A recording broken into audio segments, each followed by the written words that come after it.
3 साल पहले मैं अपनी पूर्व प्रेमिका से बचने के लिए एक साथ 4 लड़कियों के साथ डेटिंग करते हुए पकड़ा गया था। मैं भागकर एक मंदिर में चला गया और 3 साल तक वहीं रहा। इन वर्षों के दौरान मुझे ज्ञान प्राप्त हुआ और मैंने संकल्प लिया कि मैं फिर कभी महिलाओं को मुझे लुभाने नहीं दूंगा। 3 साल बाद मैं यून शहर लौट आया। मेरी योजना काम करने की है। मैं सख्त रहता हूँ और महिलाओं से दूर रहता हूँ, लेकिन मैं जहाँ भी जाता हूँ मेरी पूर्व प्रेमिकाओं से मुलाकात हो ही जाती है। कमरा किराए पर लिया तो मकान मालिक मेरी पूर्व प्रेमिका निकली। नौकरी ढूंढ रहा था तो मेरा बॉस भी मेरी पूर्व प्रेमिका निकली। टीवी ड्रामा देख रहा था, इसमें मुख्य अभिनेत्री भी एक उदाहरण है। इतना ही नहीं, मेरी पूर्व प्रेमिकाएं भी हमारे पुराने रिश्तों को फिर से जगाना चाहती हैं। एक एक करके वे चुपके से मेरे जीवन में आ गईं। रात को मैं अपने बिस्तर पर था। अचानक स्टेशन पर आगमन की घोषणा से मेरी नींद खुल गई। यात्रियों, कृपया उतरने की तैयारी करें। मुझे राहत की सांस लेनी पड़ी। शुक्र है, ये सिर्फ एक बुरा सपना था। कई लड़कियां मेरी तरफ इशारा कर रही थीं, मेरी खूबसूरती की तारीफ कर रही थीं। जल्दी देखो, वो लड़का बहुत ही सुंदर है। अगर पहले होता तो मैं जरूर खुश होती, लेकिन अब मेरा दिल जोर से धड़क रहा है और मेरे पैर कांप रहे हैं। योजना के अनुसार मैं नामद्वांग में कमरा किराए पर लेने गई थी। एजेंट लीवी चियांग ने बड़े उत्साह से मुझे एक बिल्कुल नए आलीशान अपार्टमेंट में ले गए, जो 70 वर्ग मीटर का था, जिसमें 2 बेडरूम, 1 लिविंग रूम और उच्च श्रेणी का फर्नीचर था। किराया वास्तव में केवल 1000 RMB था। श्रीमान ली, क्या ये जगह सचमुच सिर्फ 1000 RMB की है?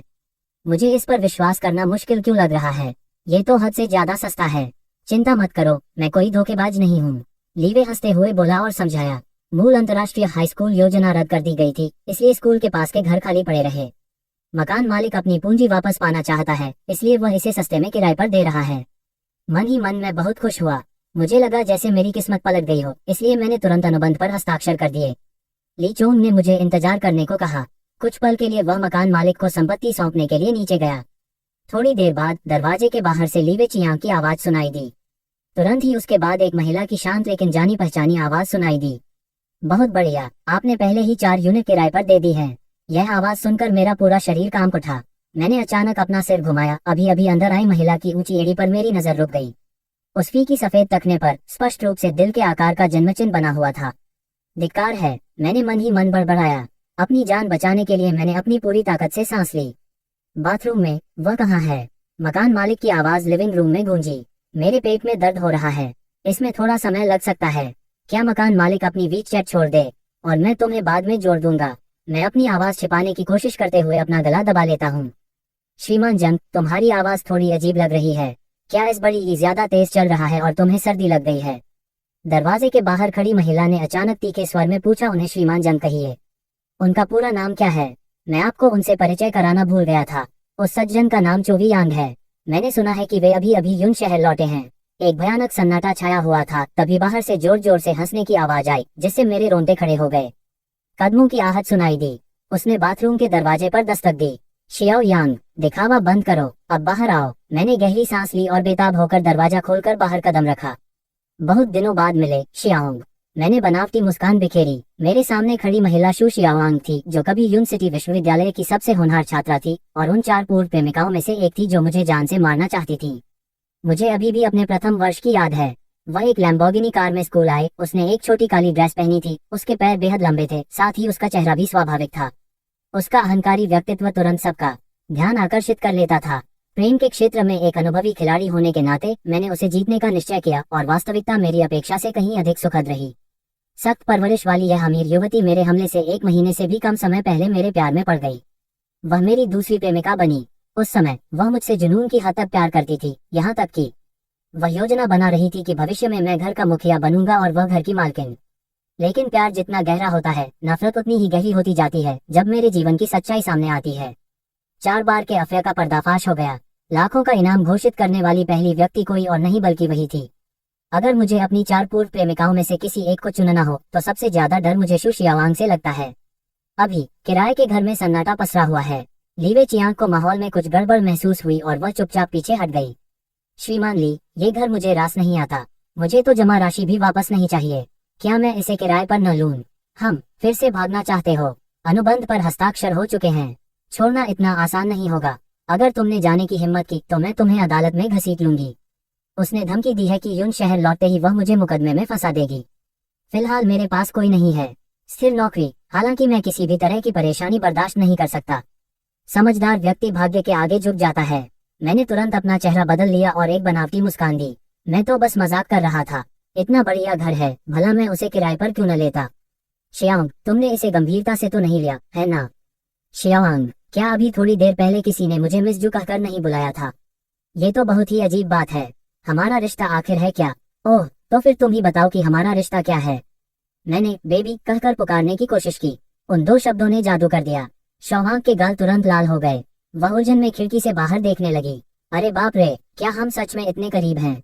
लीवे चोंग पास ही खड़ा था। मैं पूरी तरह से स्तब्ध रह गया। फिर मुझे इशारा समझ आया और वहां से निकलने का बहाना ढूंढ लिया।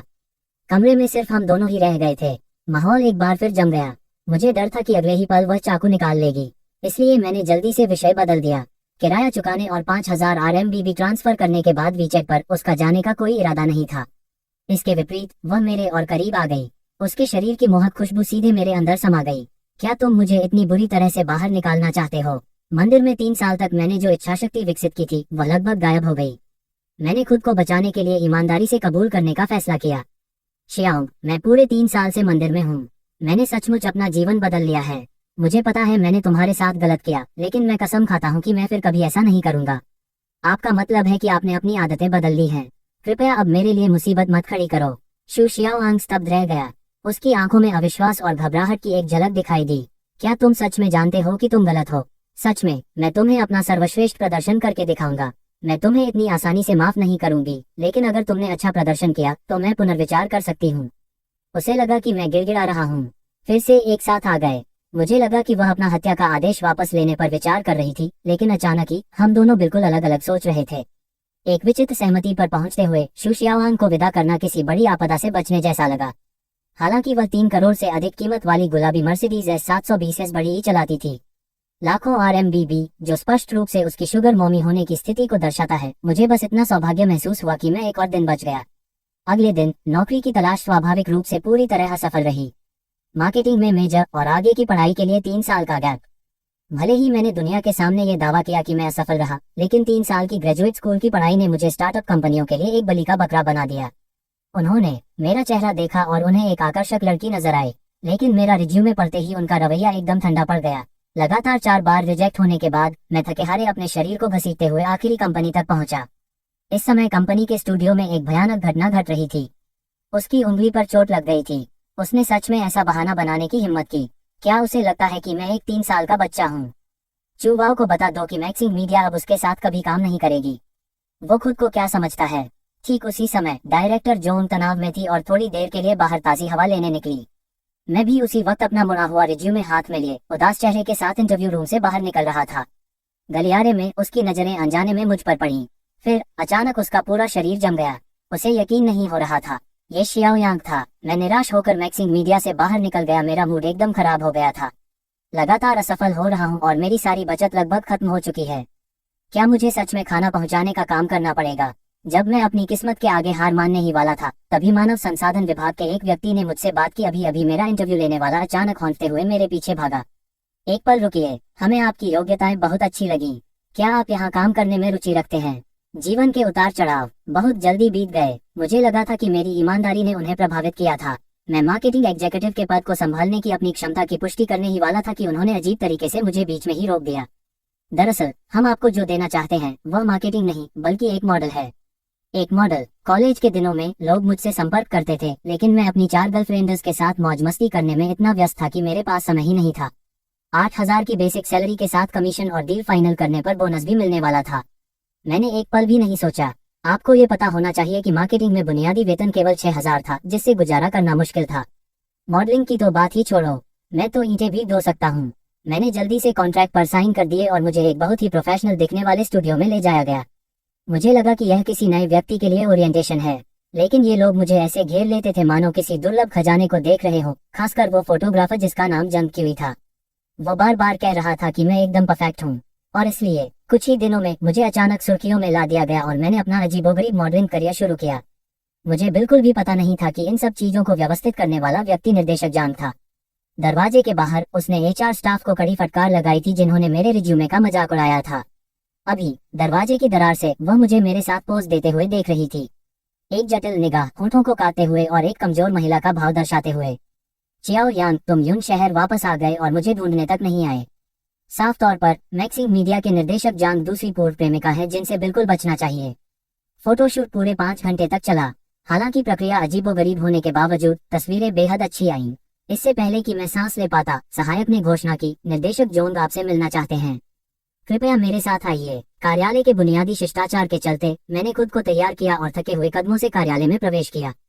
क्या आप अनुकूलन कर रहे हैं? काम कैसा चल रहा है? वह महिला कार्यकारी कुर्सी पर मेरी तरफ पीट करके बैठी थी। उसकी आवाज कुछ जानी पहचानी सी लग रही थी। मैं ढल रही हूँ, अच्छी तरह ढल रही हूँ महोदया। सब ठीक है, आपकी कृपा के लिए धन्यवाद। क्या सच में? तो आप यून शहर कब लौटे? मेरे चेहरे पर मुस्कान जम गई। उसे कैसे पता चला कि मैं लौट आया हूँ? कुर्सी घूम गई। उसका चेहरा मुझे इतना डरा गया कि मैं लगभग अपना जान ही गंवा बैठा। जान युवा यादें तुरंत मेरे दिमाग में उमड़ आईं। सिनेमाघर में सेकंड ईयर, तब वह अभी भी, जब वह मुझसे मिली थी तब वह एक गरीब छात्रा थी। वह मेरी 4 पूर्व प्रेमिकाओं में से एक थी और वह भी जिसके प्रति मैं सबसे अधिक ऋणी महसूस करता हूँ। उस विकट परिस्थिति में जब मेरा करियर बन रहा था, मेरी पोल खुल गई थी और हर कोई मुझे ढूंढ ढूंढ कर मार रहा था। वही अकेली थी जिसने मेरे गिरे हुए हालात में मुझे और नहीं मारा। ये पैसे ले लो, जल्दी जाओ और वापस मत आना। 3 साल तक मुलाकात न होने के बाद कभी भोला भला और गरीब छात्र एक दृढ़ निश्चयी सीईओ में बदल चुका था। क्या अब भी मुझे पहचानते हो? मुझे लगा था कि तुम्हारे जैसे बड़े खिलाड़ी को तो अब तक मुझे भूल जाना चाहिए था। उसने हल्की सी मुस्कान दी। मैं पछतावे से सिर झुकाकर खड़ा हो गया। मैंने कबूल किया। मैंने उसे मंदिर में बिताए पिछले 3 वर्षों के बारे में बताया, शाकाहारी होने और प्रार्थना करने के अनुभव के बारे में। आपको सुरक्षित और स्वस्थ देखकर मुझे राहत मिली है। सुनने के बाद उसने हाथ बढ़ाकर मेरे सिर पर हाथ फेरा, ठीक वैसे ही जैसे पहले मुझसे 2 साल बड़ी बहन होने के नाते वह अक्सर किया करती थी। उसकी कोमलता ने मुझे बहुत प्रभावित किया। उसकी सहनशीलता को देखकर मुझे जू शियाओआंग के रसोई के चाकू का सामना करने से भी ज्यादा असहजता महसूस हुई। घड़ी देखकर मुझे लगा लगभग 12 बज रहे थे। मेट्रो बहुत पहले ही बंद हो चुकी थी। ट्रेनें भी रुक गई थीं। चलो टैक्सी से वापस चलते हैं। मैं जाने की तैयारी कर रही थी। जांग युई दृढ़ता से खड़ी हुई और अपनी कार की चाबियां पकड़ते हुए ऐसे स्वर में बोली जिसमें इनकार की कोई गुंजाइश नहीं थी, मुझे आपको घर छोड़ देने दीजिए। अगर मैं उसे मुझे छोड़ने देती हूँ और रास्ते में शू से मुलाकात हो जाती है तो शियाओ, ये तो सचमुच नरक की शुरुआत होगी। मेरे इनकार को देखकर जांग युई ने एक शब्द भी नहीं कहा। इतना कहकर उसने मुझे अपनी कार में खींच लिया। रास्ते में वह मुझे देखती रही। उसने मेरी तरफ देखकर कहा, तुम अब भी वैसे ही हो, जरा भी नहीं बदले। उसे वो समय याद आ रहा था जब हम रात भर जागकर काम करते थे। तुम्हारे चेहरे पर भी ठीक यही भाव थे। जीयू अपार्टमेंट कॉम्प्लेक्स में नीचे पहुंचकर उसका जाने का कोई इरादा नहीं था। इसके बजाय उसने अपने अधीनस्थ की देखभाल करने वाले बॉस का बहाना बनाया, मुझे कल की छुट्टी का प्रस्ताव दिया और ऊपर आकर मेरे साथ समय बिताने और जगह को साफ करने में मदद करने का सुझाव दिया। एक अधीनस्थ होने के नाते मैं स्वाभाविक रूप से मना नहीं कर सकता था। लिफ्ट के दरवाजे खुले और अंदर कमरा नंबर 505 के सामने शू शियाओआंग दरवाजे के पास बैठकर घर का बना लंच बॉक्स पकड़े इंतजार कर रही थी। उसने मुझे और जांग युई को देखा।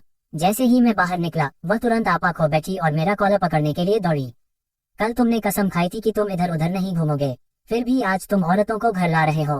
बेरहम। मेरे चेहरे से पसीना बह रहा था। बाईं ओर बैठी पूर्व प्रेमिका और दाईं ओर बैठी पूर्व प्रेमिका को देखते हुए, देखो देखो देखो, मुझे देखने दो। ये वो मकान मालिक हैं जिनसे मेरी कल अचानक मुलाकात हुई, और ये वो डायरेक्टर हैं जिनसे मेरी आज अचानक मुलाकात हुई। मैंने 3 उंगलियां उठाईं। ये सच था। सुनने में भले ही अजीब लगे, लेकिन ये महज एक संयोग है। मैं मजाक नहीं कर रही। हम अभी अभी ओवरटाइम काम कर रहे थे। मैं बस उसे रास्ते में छोड़ रही थी। जांग युई ने पीठ पर सामान लाने में मदद की, मुझे जगाकर ओवरटाइम काम करने की बात की पुष्टि की। उसके तुरंत बाद उसने पासा पलट दिया। और आप मकान मालिक के रूप में दरवाजे पर नजर रख रहे थे आधी रात को। मुझे लगता है कि ये किराया वसूलने तो नहीं आए होंगे, है ना? ये मेरा घर है, मैं जब चाहूँ आ सकता हूँ। अगर ये सिर्फ एक गलतफहमी है तो चलिए अंदर चलते हैं और बात करते हैं। आज रात मैं चाहता हूँ कि तुम शियाओयांग से बात करो। क्या मकान मालिक भी आना चाहता है? मुझे कोई आपत्ति नहीं है। कौन किससे डरता है? मुझे भी उससे कई बातों पर विस्तार से चर्चा करनी है। क्या किसी ने मेरी राय पूछी? उनमें से 2 ने जानलेवा इरादों से भरे माहौल में सहमति बना ली। किसी ने भी संबंधित पक्ष की राय नहीं पूछी, जो कि मुझे 3 दिन पहले मंदिर में गुरुजी ने मुझे आदरणीय शुभ संकेत से दूर रहने की सलाह दी थी। परिणाम स्वरूप अब मैं घर पर सोफे पर बैठा हूँ। बाईं ओर ये शू शियाओआंग की पूर्व एक्स हैं, दाईं ओर पूर्व प्रेमिका जांग युई हैं। हे भगवान, किसी ने मुझे ये खबर देने से बचा लिया। खामोशी छाई रही। मैंने देर रात के नाश्ते का सुझाव दिया। शियाओंग ने शर्माते हुए मुझे लंच बॉक्स पकड़ा दिया और बहाना बनाया कि उसने ज्यादा खाना बना लिया था और उसे ले आई थी। लेकिन जब मैंने उसे खोलकर देखा, अंदर जिन जान का कटा हुआ सुअर का मांस था जो मुझे कॉलेज के दिनों में सबसे ज्यादा पसंद था, एकदम गर्मा-गर्म। साफ था कि उसने काफी देर इंतजार किया था। मैंने और भी हिम्मत दिखाई और सीधे डिलीवरी ऐप से बारबेक्यू और बियर का ऑर्डर दे दिया। खाना 3 पूरे क्रेट बियर के साथ आ गया। डिलीवरी बॉय ने कमरे में बैठी दोनों सुंदरियों को देखा। जाने से पहले उसने एक बहुत ही अर्थपूर्ण मुस्कान दी। 3 राउंड ड्रिंक्स के बाद मैंने चावल खाए। बहुत अच्छी तरह से पकाया गया। उस परिचित स्वाद ने मेरे दिल में अपराध बोध की भावना को चरम पर पहुंचा दिया। वे मेरे साथ कितना अच्छा व्यवहार करते थे, फिर भी मैं कितना घटिया इंसान था। मैं, जो शराब नहीं संभाल पाता और एक बोतल के बाद ही बेहोश हो जाता हूँ। मैंने एक बियर उठाई और उसे गटक गया। शराब का असर तुरंत मुझ पर हुआ। मेरे दिमाग में कुछ ही दिनों में मैंने खुद को थप्पड़ मारा और मेरी जबान लड़खड़ाने लगी। मैं खुद को बेकार समझकर गालियां देने लगा। अगर भविष्य में आप लोगों को कोई परेशानी हो तो मैं चोबोयांग मदद करूंगा।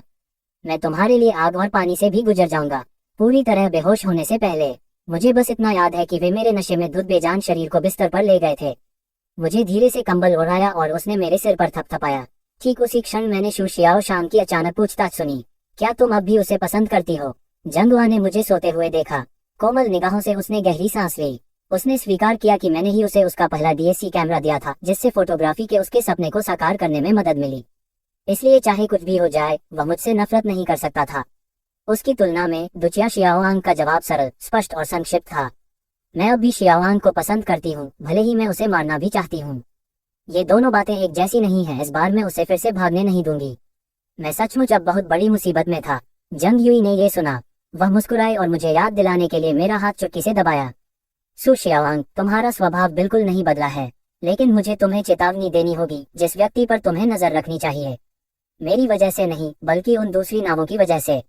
उन दोनों ने एक दूसरे को वीचैट पर जोड़ लिया और इस समस्या से निपटने के लिए एक अस्थायी गठबंधन बना लिया। अन्य पूर्व प्रेमिकाएं। अगले दिन मैं असहनीय सिरदर्द के साथ उठा। आंखें खोलते ही मैंने देखा कि शू शियाओशांग मेरे ऊपर गहरी नींद में सो रही थी। तभी बाथरूम का दरवाजा खुल गया। जांग युई तौलिए में लिपटी हुई बाहर निकली। मैं तो मर ही गया। क्या कल रात शराब पीने के बाद मेरा खुद पर से नियंत्रण छूट गया था? कल रात तुमने कुछ बेहद ही अजीब हरकतें की। मैं बुरी तरह डर गया था। इन दोनों पूर्वजों को देखकर मेरे पसीने छूट गए। फिर उसने कहा, खैर, मैं तो बस मजाक कर रही थी। तुम तो मरे हुए सुअर की तरह सोए थे। हमारे बीच कुछ हुआ ही नहीं। वो अच्छे मूड में लग रही थी और ऑफिस जाने से पहले उसने मुझे छुट्टी दे दी। उसने तो सफाई भी कर दी और उसने कमरे को पूरी तरह से साफ कर दिया और मुझे चेतावनी दी कि मैं उसकी अनुपस्थिति का फायदा उठाकर कोई गड़बड़ न करूं। जू शियाओयांग थोड़ी देर बाद जाग गई। अचानक उसे याद आया कि कल रात उसने कहा था कि शियाओयांग मुझे पसंद था।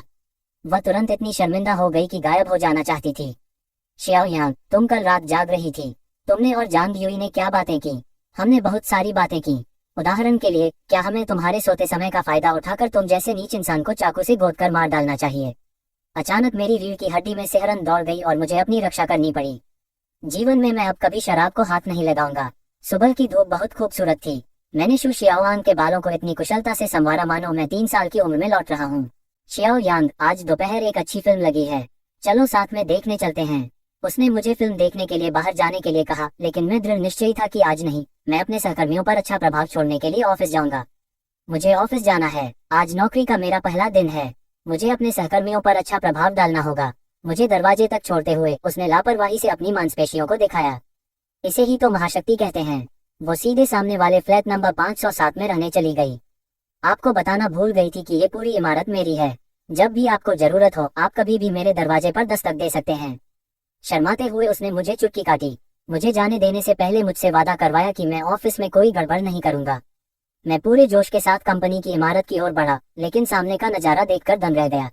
जबरदस्त लड़ाकू शक्ति से लैस प्रशंसकों की एक विशाल भीड़। मुख्य द्वार के चारों ओर गुस्से से भरे बैनर लिए लोग जमा हो गए थे। वे मैक्सिम मीडिया को कोस रहे थे क्योंकि उन्होंने उनकी चहेती स्टार च्यों, जिसे मैंने रिप्लेस किया था और परेशान किया था। इन लोगों को देखकर मैंने गहरी सांस ली। मुझे जोखिम उठाना ही था और स्थिति का जायजा लेने के लिए पास जाना पड़ा। खबर है कि किसी बदमाश ने पिछले दरवाजे से उनकी ओपीए के कवर शूट स्पॉट की चोरी की है। मैंने कांपते हुए पूछा, तो क्या सबको उस आदमी का नाम पता है जिसने वह स्पॉट लिया था? फैंस तुरंत भड़क उठे। वे क्रोध से दांत पीसते हुए चीख रहे थे। मैं वहीं जड़वत खड़ा रह गया। खून की प्यासी लोगों की इस भीड़ को देखकर मेरी मुस्कान धीरे धीरे जम गई। मैं पूरी तरह से असमंजस में था। वह कमीना जिसने छुपकर नौकरी छीन ली थी, वह मेरे मुनाफत था। इन पागल प्रशंसकों में से एक मैं भी था। जिंदा खाए जाने से बचने के लिए मैंने एक दर्शक होने का नाटक करने और चुपके से भाग जाने की योजना बनाई, लेकिन मैंने स्थिति को कमाका। प्रशंसकों के सूचना नेटवर्क में किसी ने मेरी तस्वीर समूह को भेज दी थी और मेरी पहचान तुरंत उजागर हो गई। सैकड़ों पाउंड वजनी मांस की दीवारें ढह गईं मेरी ओर। मैंने समझाने की कोशिश की कि मैं उस सितारे को नहीं जानता, लेकिन इसे उकसावे के तौर पर लिया गया। उनकी गालियां और भी भयंकर होती गईं, यहाँ तक कि उन्होंने अपना निशाना मुझ पर साधा। जांग ह्यूई पर गोली चलाओ। जांग नाम का वो बॉस भी किसी काम का नहीं है। बिल्कुल घटिया आदमी। उसने जरूर बॉस के साथ संबंध बनाकर तरक्की की है। तुम तो बस उसके खिलौने हो, है ना? ऐसे दिखते हो तो कोई हैरानी की बात नहीं कि तुम उसके बिस्तर तक पहुंच गए। उफ, कितने घिनौने व्यभिचारी हो तुम दोनों। मेरा अपमान करना एक बात है, लेकिन जांग युवा का अपमान करना दूसरी बात। अब तो हद ही हो गई। तुम लोग बहुत गंदी बातें करते हो। गुस्से से दहाड़ते हुए मैंने गालियां देने वाली 400 पाउंड की महिला की ओर एक घूंसा मारा और उसे भीड़ के बीचों बीच गिरा दिया। हालात पल भर में बेकाबू हो गए। पागलों जैसी महिलाओं की भीड़ चीखती चिल्लाती हुई मुझ पर टूट पड़ी, लेकिन मुझे ऐसा लगा जैसे किसी पेशेवर फाइटर ने मेरे शरीर पर कब्जा कर लिया हो। शुक्र है मेरी 6 फुट 1 इंच की लंबाई और मंदिर में 3 साल की कड़ी शारीरिक ट्रेनिंग के दम पर मैं भीड़ में घुस गया। मेरा हर मुक्का सटीक लगा। उसी समय ऊपर जांग यूई चुपके से मेरी सोते हुए तस्वीर को देखकर मुस्कुरा रही थी। शियाओयांग पर हमले की खबर सुनकर वह पूरी तरह घबरा गई और पागलों की तरह नीचे भागी। जब पुलिस पहुंची, सायरन बज रहे थे। मेरा चेहरा खून से लथपथ था। मेरे कपड़े फटे हुए थे और मुझे पुलिस की गाड़ी में घसीटा जा रहा था। गाड़ी का दरवाजा बंद होते ही मैंने उसे कुछ ही दूरी पर देखा। वही आमतौर पर दृढ़ निश्चयी महिला सीओ। उसका चेहरा अब पीला पड़ गया था। वह मुझे असहनीय पीड़ा भरी नजरों से देख रहा था। मैंने पश्चाताप से भरे माथे के घाव को पकड़ लिया। उन जहरीले प्रशंसकों को मारने का पश्चाताप नहीं, बल्कि जांग युवा के लिए इतनी बड़ी आपदा लाने का मुझे खेद है। इस झगड़े में एक शीर्ष स्तर की स्टार शामिल थी। एक बार जब ये ट्रेंडिंग सर्च में आ गया तो 3 साल की कड़ी मेहनत बेकार हो जाएगी। मैक्सिंग मीडिया में मेरी नौकरी खतरे में पड़ सकती है। जब जांग युवा दौड़कर आए और चिंता से मेरा चेहरा उठाकर घाव देखने लगी तो मामूली चोट की पुष्टि करने के बाद वह अचानक भड़क उठी। चियाओयांग, क्या तुम पागल हो? क्या मैंने तुम्हें पहले ही छुट्टी नहीं दे दी थी? तुम ऑफिस क्यों आई थी? सिस्टर वे, गुस्सा मत होइए। बस जनता को बता दीजिए कि मैं एक अस्थायी कर्मचारी हूँ। सारी जिम्मेदारी मुझ पर डाल दो और मुझे नौकरी से निकाल दो। मुझे लगा कि वह कंपनी को लेकर चिंतित है, इसलिए मैंने जल्दी से उसे दिलासा दिया। वह स्तब्ध रह गई, मानो कुछ समझाना चाहती हो, लेकिन पुलिस मुझे पहले ही ले जा रही थी। 7 दिनों की प्रशासनिक हिरासत का सामना करने की तैयारी कर रही थी। हिरासत केंद्र में प्रवेश करने से पहले मैंने आखिरी बार अपना फोन चेक किया और वाकई उसमें पुरुष मीडिया कर्मचारी पर हमला कीवत था। सड़क पर एक निर्दोष महिला प्रशंसक दिखाई दी।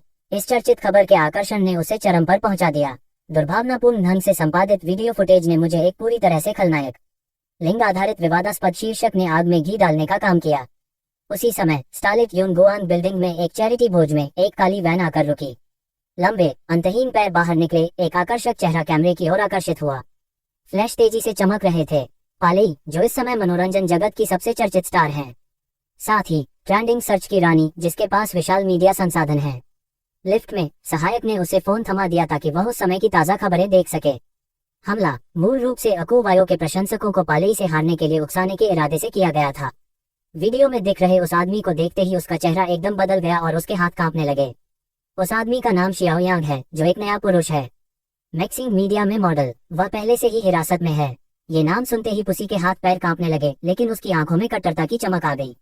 आदेश भेजो, आज रात मेरे बारे में सभी ट्रेंडिंग सर्च हटा दो। उसकी आवाज क्रोध और अत्यधिक उत्तेजना के मिश्रण से कांप रही थी। उत्साह, चुइन के बारे में सारी गंदगी और घोटालों को उजागर करने के लिए हर मीडिया संसाधन का इस्तेमाल करो। याओ, मुझे उस वीडियो का कच्चा फुटेज भी चाहिए।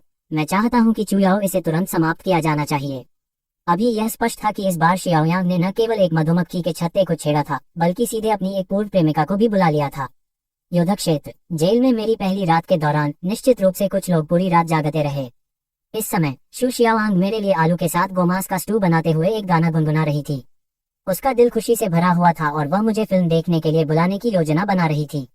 हालांकि जांग यूई शियाओयांग के एक संदेश ने उसका विरोध किया और उसे तुरंत 7 दिनों के लिए हिरासत में ले लिया गया।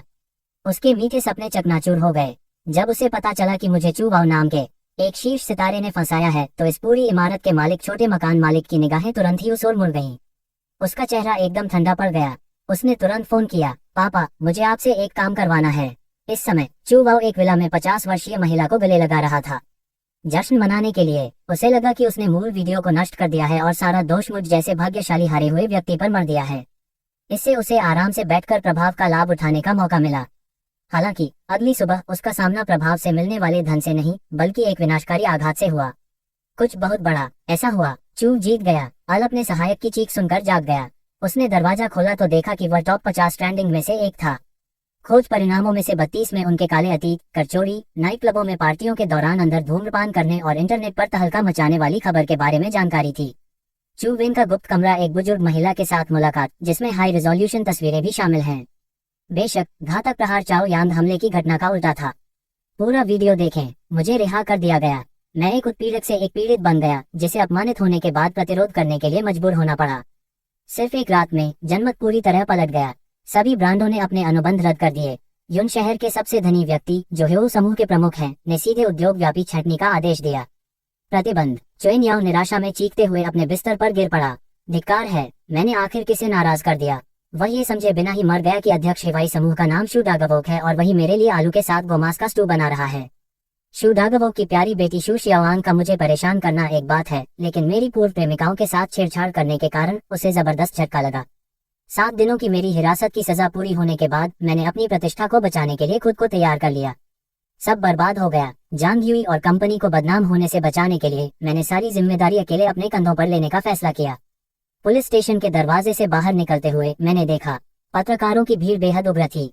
भूखे शेरों की तरह मैं कमर पर हाथ रखकर अकड़ कर खड़ा रहा और चिल्लाया, बिल्कुल सही, मैंने ही सब कुछ किया। चाहे वो बॉडी डबल हो या लड़ाई, सब कुछ मैंने खुद किया था। मुझे वो चू वेनो नाम का आदमी बहुत परेशान करता था, इसलिए मैंने जानबूझकर उसे चिढ़ाने के लिए ऐसा किया। मुझे लगा था कि वो मुझे गालियों की बौछार कर देगा, लेकिन मुझे आश्चर्य हुआ कि रिपोर्टर मुझे प्रशंसा भरी नजरों से देख रहे थे। कुछ ने तो मुझे अंगूठा भी दिखाया। मैं उस समय पूरी तरह से अचंभित था। जंग यूई अभी अभी गाड़ी चलाकर आई थी। मुझे उस जगह से निकालने का समय आ गया था। कार में उसने मुस्कुराते हुए मुझे अपना फोन देखने को कहा। उसे देखकर मुझे एहसास हुआ कि इन 7 दिनों में दुनिया कितनी बदल गई थी।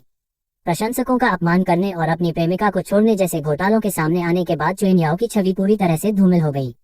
इसी बीच मुझ जैसी एक पागल महिला फैन को पीटने वाला लड़का किसी तरह जहरीली फैन संस्कृति के खिलाफ मोर्चा संभालते हुए हीरो बन गया। जंग यूई ने अचानक सब कुछ रोक दिया। लाल आंखों वाली कार। उसने मेरी तरफ देखा। शियाओ यांग, मैंने उस समय का पूरा वीडियो देखा है। क्या इसलिए कि उन्होंने मेरा अपमान किया था इसलिए तुमने ऐसा किया? क्या तुमने उनसे लड़ाई की?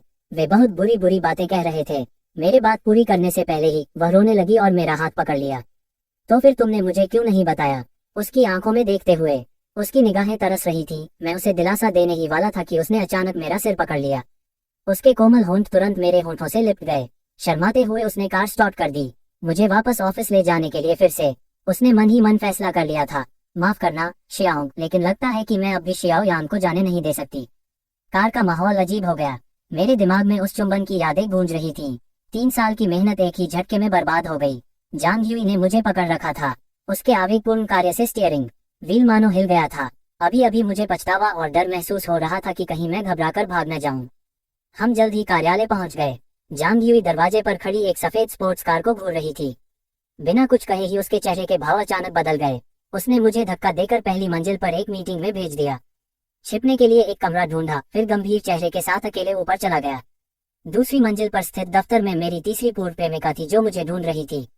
उभरती हुई स्टार पालेई। उसने सीधे मुद्दे पर बात की। शियाओ यांग कहाँ है? उसके खूबसूरत चेहरे पर एक खतरनाक मुस्कान थी। मैं तुम्हें उससे मिलने नहीं दूंगी। मैं किसी मनोरोगी को उसके पास नहीं जाने दे सकती, खासकर तुम्हारे जैसे मानसिक रोगी को। जांग यूई को शू शियाओयांग से डर नहीं लगता था क्योंकि शू शियाओयांग बहुत ही घमंडी थी, लेकिन वह जानती थी कि पालेउसी की मानसिक स्थिति बेहद अस्थिर थी। वह सचमुच मुझे बर्बाद करने या यहाँ तक कि जान से मारने में भी सक्षम थी।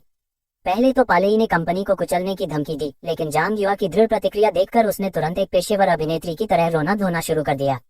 मुलाकात के लिए गिड़गिड़ाते हुए जंग यूई को अपनी बातों में न आते देख उसने अपने आंसू पोंछे और अपना असली पागलपन वाला चेहरा दिखाया। उसने प्रेस की गाड़ियों के काफिले की ओर इशारा किया।